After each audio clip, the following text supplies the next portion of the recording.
There are collapses in military history that take years, armies that grind down slowly, that lose ground kilometer by kilometer, that give their governments time to negotiate, to regroup, to find some version of an exit that preserves something from the wreckage. And then there are collapses that happen so fast that the men inside them do not know they have happened until it is over. The Greek army of Asia Minor held its lines in Anatolia for 3 years. 3 years of fighting across terrain that breaks men and machines equally. 3 years of supply lines stretched to the limit, of reinforcements that never quite matched the need, of political decisions in Athens that made the military situation harder with every passing month. 3 years of holding ground that the Greek government had promised to the Greek populations of Anatolia and could not abandon without abandoning the people themselves. In August 1922, Mustafa Kemal ended 3 years of stalemate in 21 days. Not because the Greek soldiers stopped fighting, not because the Greek army ran out of courage, because a man who had spent 3 years building the force, the doctrine, and the moment that would make this possible, had finally decided that the moment had come. What happened in those 21 days changed the map of the Eastern Mediterranean permanently. It ended 3,000 years of Greek civilization in Asia Minor. It created the refugee crisis that brought 1.5 million people to a Greek state that had nowhere to put them. And it produced one of the most extraordinary moments of personal humiliation in the history of modern warfare. A Greek general sitting across from Mustafa Kemal, learning that he had been promoted to commander-in-chief of the entire Greek army several days earlier, and that he had been completely surrounded during those same days without knowing it. He learned both facts at the same time, from the man who defeated him. This is the story of how 3 years became 21 days. To understand the collapse of August 1922, you need to understand what Mustafa Kemal had been doing while Greece was distracted. After the Battle of Sakarya in September 1921, the battle covered in the previous video on this channel, where the Greek army came within 40 miles of Ankara and could not take it, Kemal made a decision that his own officers questioned at the time. He did not counterattack. He did not pursue the retreating Greek army. He let them go. His reasoning was precise and cold. The Greek army that withdrew from Sakarya was exhausted, but not destroyed. Its unit cohesion was intact. Its defensive capability, falling back on shorter supply lines, was still formidable. A Turkish counterattack in the autumn of 1921 would be costly, potentially unsuccessful, and would consume resources that Kemal needed for something bigger. He needed a year. He needed a year to rebuild, to re-equip, to retrain, to bring his army up to the standard that would allow him to do in weeks what 3 years of grinding attrition had not accomplished. He got that year because Athens gave it to him. The Greek government, after Sakarya, made the same mistake it had been making since the November 1920 election that returned King Constantine and ended Allied support. It looked at the military reality, an exhausted army on overextended lines with no prospect of reinforcement, and chose to wait rather than act. It could not advance. It could not negotiate from a position of strength. It could not withdraw without admitting that the entire Asia Minor campaign had failed. So it waited. While Athens waited, Kemal worked. Through the winter of 1921 and into 1922, the Turkish nationalist army underwent a transformation that the Greek military intelligence apparatus, already stretched thin and operating in difficult conditions, did not fully document or report.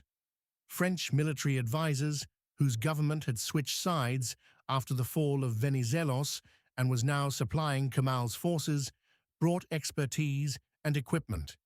Soviet Russia, seeing in Kemal a useful counterweight to British influence in the region, provided gold and weapons. The nationalist army that had fought at Sakarya was reorganized along more modern lines. Its logistics were improved.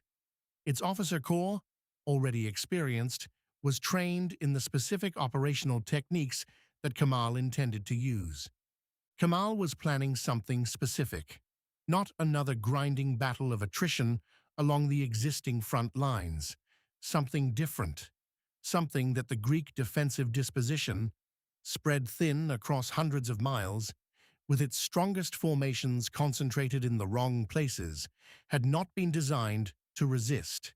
He was planning a rupture, a single overwhelming blow at a specific point in the Greek line, delivered with a concentration of force that the defenders at that point could not absorb, designed to break through, encircle, and destroy the Greek formations before they could withdraw to defensible positions. He had been planning it for a year. He had the forces. He had the moment. On the Greek side, through the spring and summer of 1922, the situation continues to deteriorate in ways that the men on the front lines feel viscerally even if they cannot fully articulate. Supplies arrive irregularly. Replacement soldiers come with less training than the men they are replacing. The horses and mules that form the backbone of logistical operations in this terrain are worn down and underfed. The ammunition reserves, which should be building toward the level required to sustain a major defensive battle, are not building fast enough. And in Smyrna, hundreds of miles from the front, the newly appointed commander-in-chief of the Greek army of Asia Minor commands from a bed. General Georgios Hatzianestis, the glass general, the man who believes his legs are made of glass and will shatter if he moves, has been in command since May 1922. His mental illness is not a secret within the Greek officer corps. His appointment is not a secret within the Greek government. The decision to appoint him anyway is one of the most consequential and least explicable command decisions in the history of modern Greek military leadership. The frontline soldiers do not know the details. They know that something is wrong with the command. They feel it in the quality of orders that reach them, in the response times when they report problems, in the sense shared by officers at every level below Army headquarters that the men responsible for the big decisions are not fully present in the reality that the men at the front are living every day. In the summer of 1922, with Kemal's army at full strength and positioned for its offensive, the Greek army of Asia Minor is commanded by a man who cannot leave his bed and is led by a government that cannot make the decision to stay or go.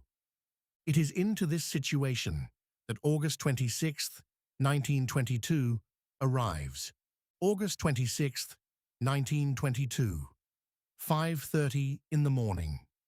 The Turkish artillery opens up along a front centered on Afyon Karahisar, Afyon, in the southwestern Anatolian plateau.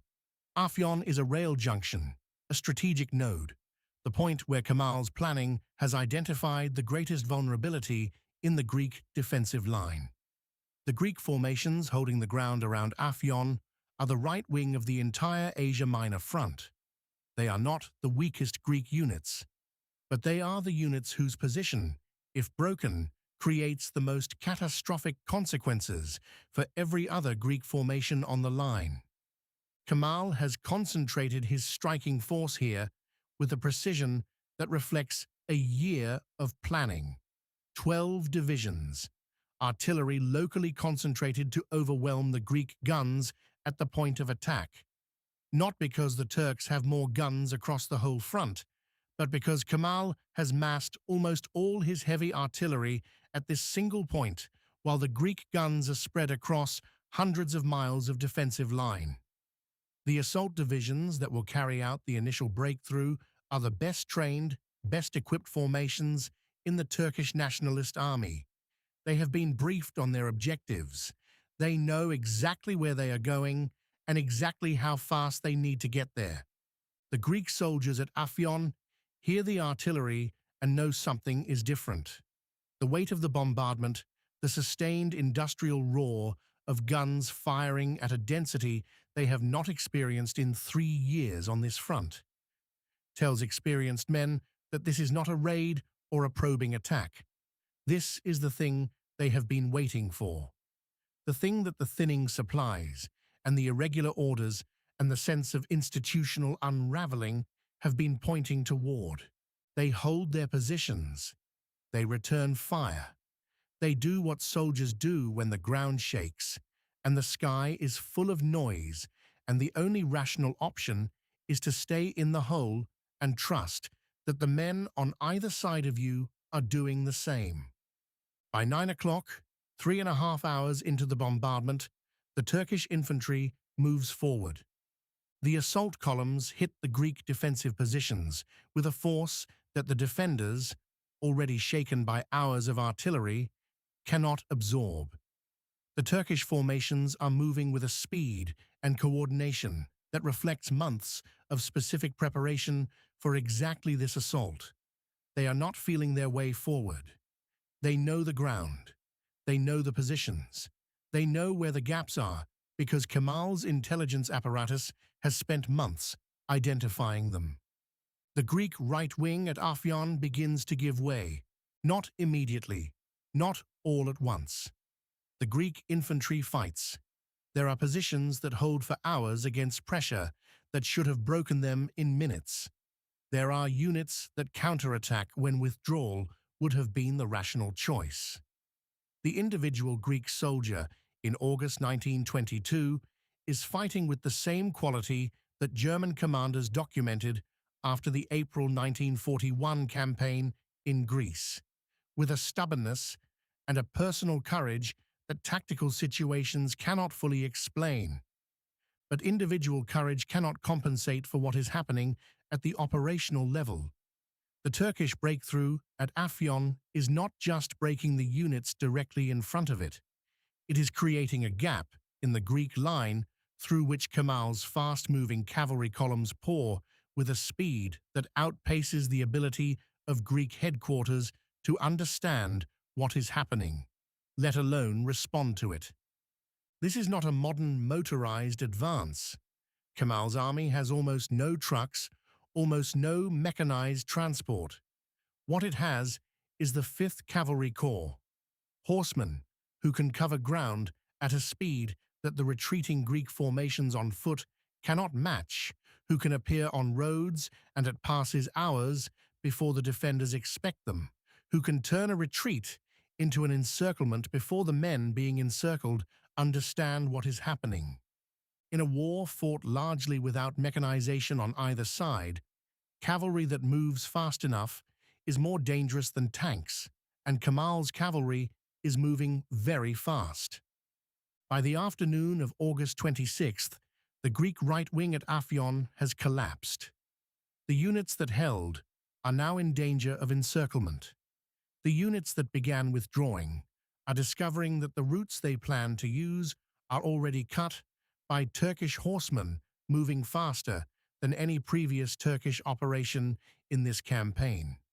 In Smyrna, in his headquarters bed, Hatzianestis receives reports that do not add up to a coherent picture of what is happening. The communications infrastructure of the Greek army, never robust, increasingly degraded by the supply problems of the preceding months, is beginning to fail under the stress of a front that is moving too fast for the available communication systems to track. Units report their positions and then move before the reports arrive. Orders go out and reach formations that are no longer where the orders assume they are. The fog of war, which every army in every campaign has to manage, is thicker on the Greek side on August 26, 1922, than it has ever been. Partly because the communications are failing, partly because the Turkish advance is genuinely faster than anything the Greek army has experienced in 3 years of fighting, and partly because the man who should be cutting through the fog, who should be imposing clarity and direction on a deteriorating situation, is in a bed in Smyrna, believing his legs are made of glass. August 27th. The second day. The Turkish advance continues. The breakthrough at Afyon has created a momentum that Kemal's commanders are exploiting with a ruthlessness that reflects their own years of experience and their understanding of what happens to an army whose flank has been turned and whose command has not yet fully grasped the scale of what is occurring. Greek units in the south begin withdrawing. The withdrawal is not ordered from Smyrna. It is the decision of local commanders who can see with their own eyes that staying in position means encirclement and destruction.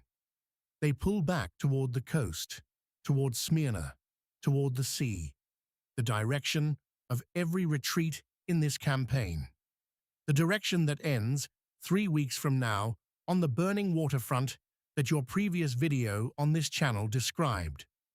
In the north, General Nikolaos Trikoupis commands the Greek First Army Corps. He is a professional soldier. He is competent. He is doing what competent professionals do in a deteriorating situation, trying to maintain contact with his units, trying to understand the full picture, trying to make decisions with incomplete information and a communication system that is becoming less reliable by the hour.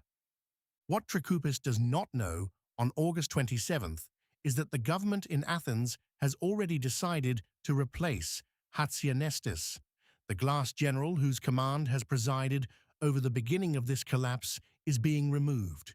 A new commander-in-chief of the entire Greek army of Asia Minor has been appointed.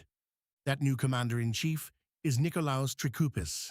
The appointment is made on August 29th. It exists on paper in Athens. It has been transmitted through the communication system that is failing under the stress of the Turkish offensive. It has not reached Trikoupis. He does not know he has been appointed. He does not know he is now, technically, responsible for every Greek soldier in Asia Minor. He continues commanding his corps. He continues trying to hold his positions. He continues making decisions based on his understanding of his own formation situation, unaware that the weight of the entire army's fate has been placed on his shoulders by men in Athens who cannot reach him to tell him. August 29th, the fourth day. The Turkish encirclement is closing. Kemal's cavalry units, moving faster than the retreating Greek formations, are cutting the roads and the passes that lead west. The Greek units in the center and north of the front, including Trikoupis's First Corps, are not retreating into open space. They are retreating into a closing trap. Trikoupis begins to understand the shape of what is happening. His reconnaissance tells him that Turkish units are appearing in places they should not be if the front is simply collapsing westward. They are appearing to the south. They are appearing on roads that should be behind Greek lines. The implication is one that every military professional recognizes and that every military professional hopes he is wrong about. He might be encircled. He tries to break out. He organizes his available forces and begins moving them toward what he believes are still open routes to the west and south. He is doing what a competent commander does, trying to extract his force from a deteriorating situation with whatever combat power he has left. The routes are not open. Kemal's cavalry has moved faster than Trikoupis's intelligence has been able to track. The encirclement that Trikoupis suspected is real. The First Corps and the formations attached to it are surrounded. For several days, Trikoupis and his men fight inside the encirclement.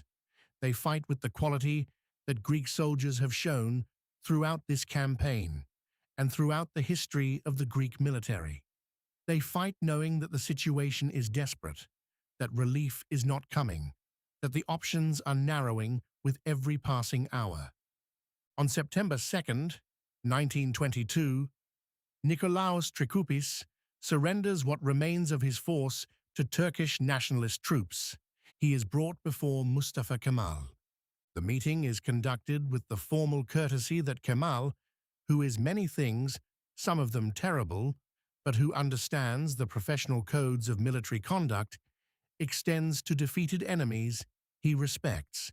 He tells Trikoupis that he fought well, that his men fought well, that the outcome was not determined by the quality of his soldiers, but by circumstances above the level of any single commander. Then Kemal tells him two things that Trikoupis does not yet know. The first, that Trikoupis has been surrounded and inside the encirclement for several days without knowing the full extent of it. The second, that during those same days, Nikolaos Trikoupis was the commander-in-chief of the entire Greek army of Asia Minor. Appointed on August 29th, the telegram never arrived. For several days, the man technically responsible for every Greek soldier in Asia Minor was himself surrounded, cut off, fighting his way toward a surrender he could not avoid, unaware of the weight that Athens had placed on his shoulders. Trikoupis listens to this. He has nothing to say. The news he just received from the man who defeated him, that he was encircled and promoted simultaneously, that he commanded an entire army from inside a trap he did not know was closing, is not something that has a response. It is simply the final, complete statement of everything that went wrong in the Greek Asia Minor campaign. The communications that failed, the command that collapsed, the political decisions that made military success impossible, all of it compressed into one conversation between a captured general and the man who captured him. In the days following Trikoupis's surrender, the full scale of the collapse becomes clear. The Greek army that held Anatolia for 3 years has ceased to exist as an organized fighting force in 3 weeks. The formations that escaped encirclement are streaming toward the coast in a retreat that has lost the organized character of a military withdrawal and taken on the chaotic quality of a rout. Officers are trying to maintain unit cohesion with men who have not eaten or slept properly in days, who are moving through terrain crowded with civilian refugees fleeing in the same direction, who know that what waits at the coast is a waterfront and a sea, and the question of whether there will be ships. In Smyrna, Hatzianestis is finally relieved of command. The glass general, who commanded from a bed through the greatest military catastrophe in modern Greek history, is arrested. He will be tried, he will be executed. He will go to his death still, by some accounts, believing that his legs are made of glass. Behind the retreating army, Kemal's cavalry advances with a speed that reflects the completeness of the Greek collapse.